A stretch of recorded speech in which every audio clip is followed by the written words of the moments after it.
Welcome back to Growth at the Pace of Trust. I am your host, Kautar El Alawi. If you've been following my LinkedIn newsletter, I recently wrote about relationship capital being the asset that never appears on financial statements. And the response to that idea told me something important.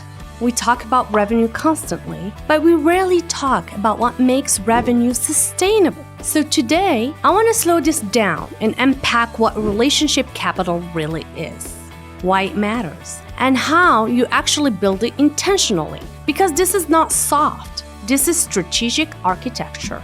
So let's start here. What do I actually mean when I say relationship capital? Relationship capital is not networking, and it is not collecting cards.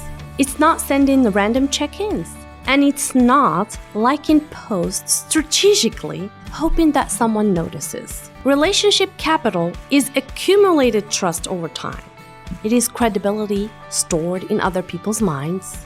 It is what happens when someone says your name in a room you're not in. It is what happens when someone speaks with confidence about you. That is capital. You cannot see it on a spreadsheet, but you feel it. You feel it when a warm introduction replaces a cold call. You feel it when a decision maker takes your meeting faster. And you feel it when a proposal is read with goodwill instead of skepticism. That is stored trust working for you. And here's the shift. Sales converts opportunity. Relationship capital creates opportunity, because that difference matters. Now, if that is true, then why don't companies measure it? Because it's harder to quantify. We measure what is easy: the revenue, the pipeline, conversion rates, acquisition costs, but we rarely ask, how many people trust us before we pitch? Or how many doors open without friction? Or how often are we referred without asking? So those are the leading indicators of long-term growth. And here's what I've seen in business development. When a relationship capital is strong, the sales cycles shorten, the pricing pressure decreases, the objections, they soften, and the referrals increase. So in other words, the quality of revenue improves. And let me tell you this is not about being nice. This is about reducing resistance before the transaction ever begins, and that is leverage. Let me make this practical, because theory without application is just philosophy. In my business development career, I was rarely the one signing contracts, but I was often the one shaping the room before the contract was ever discussed. For example, when a referral source trusts you deeply, they don't say, you should consider Kautar. They say, you need to talk to Kautar. That language difference changes positioning. Or think about this. Two firms submit similar proposals. One is unknown, and the other one has relationship equity with the leadership team. Which one gets the benefit of the doubt? That benefit of the doubt is invisible capital, and it compounds. This is why I say growth must happen at the pace of trust. Because rushed positioning creates fragile deals, but trust-based positioning, it creates durable ones. So the real question becomes, how do you intentionally build relationship capital? Not accidentally, intentionally.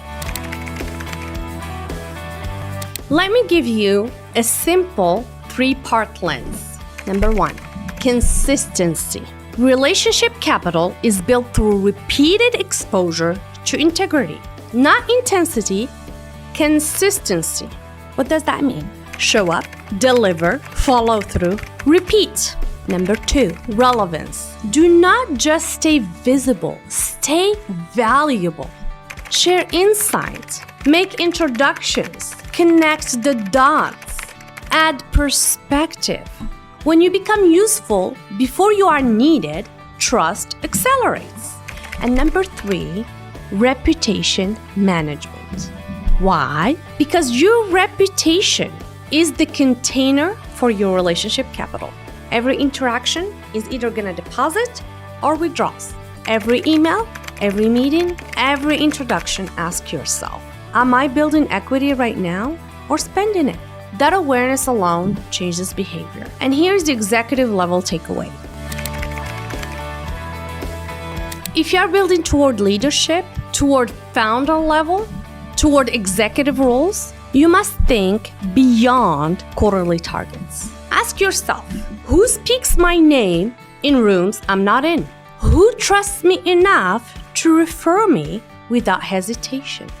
Ask yourself, who would advocate for me if opportunity appeared tomorrow? Because when markets shift, strategies pivot, or roles change, your relationship capital continues working. It becomes your business insurance. It becomes your growth multiplier. It becomes your moat. And no spreadsheet can capture that. Relationship capital will never appear on a balance sheet, but it will determine the strength of everything that does. So if this conversation resonates, we continue unpacking these ideas every week here on Growth at the Pace of Trust. Until next time, build intentionally, lead strategically, and grow at the pace of trust.